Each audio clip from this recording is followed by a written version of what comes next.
કચ્છ જિલ્લામાં એસએસબીમાં સ્વયંસેવક તરીકે ફરજ આપતા લોકોની નોંધણી કરવા અને તેમને રોજગારી મળી રહે તે માટે પ્રયાસો હાથ ધરવા આજે એસએસબી સાથે જોડાયેલા ઉચ્ચ અધિકારીઓ કચ્છની મુલાકાતે આવ્યા હતા અને આવા લોકોને મળીને તેમની નોંધણીની કામગીરી હાથ ધરી હતી। કેન્દ્ર સરકાર દ્વારા સીમા પર રહેતા લોકો સેના, પોલીસ તથા અર્ધલશ્કરી દળો સાથે સંકલન સાધી કામ કરી શકે તે માટે સ્પેશિયલ સર્વિસ બ્યુરો કે જે એસએસબીના ટૂંકા નામે ઓળખાય છે તેની સ્થાપના કરાઈ હતી। ત્યારબાદ હાલમાં એસએસબીને ભારત અને ભૂતાન સાથે જોડાયેલી તથા ભારતની નેપાળ સાથે જોડાયેલી સીમા પર ફરજ પર મૂકવામાં આવેલ છે અને એસએસબીના જવાનો અહીં ફરજ બજાવી રહ્યા છે। ત્યારે હાલમાં કચ્છમાં એસએસબીના અનેક એવા સ્વયંસેવકો છે કે જેઓ બેરોજગારીનો સામનો કરી રહ્યા છે। આવા સ્વયંસેવકોને રોજગારી મળી રહે અને તેઓ વર્ષો સુધી એસએસબીની કરેલી સેવાનું ફળ પામી શકે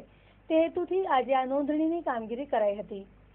આ નોંધણીની કામગીરી માટે બિહારથી ખાસ આવેલા શ્રી ઝાએ ચંચળ ન્યૂઝ સાથે વાત કરી હતી। और यहाँ पे एसएसबी 1985 में यहाँ पर सरकारी नीतियों के अंतर्गत यहाँ पे लाई गई थी। उस समय इसका नाम था स्पेशल सर्विस ब्यूरो और यहाँ पे आने के बाद से ही जनता की सुरक्षा और विकास में भूमिका तय करने के लिए हम गांव के लोगों को प्रशिक्षण प्रदान किया करते थे। उनको सुरक्षा के मामले में उनकी भूमिका निश्चित करने के लिए कि आप भारतीय सेना के साथ या पैरामिलिट्री सेना के साथ या पुलिस के साथ किसी भी नेचुरल कैलेमिटीज़ में देश पे आपदा होने पर उसके लिए इनको तैयार किया जाता था और इनको स्वयंसेवक कहा जाता था और उनको हर तरह की वो प्रशिक्षण प्रदान किया जाता था कि ये किसी भी, चाहे वो राष्ट्रीय आपदा हो, चाहे वो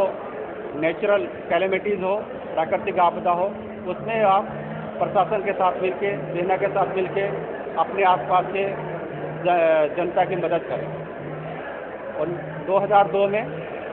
सरकारी आदेश पर नेपाल सीमा और नेपाल भूटान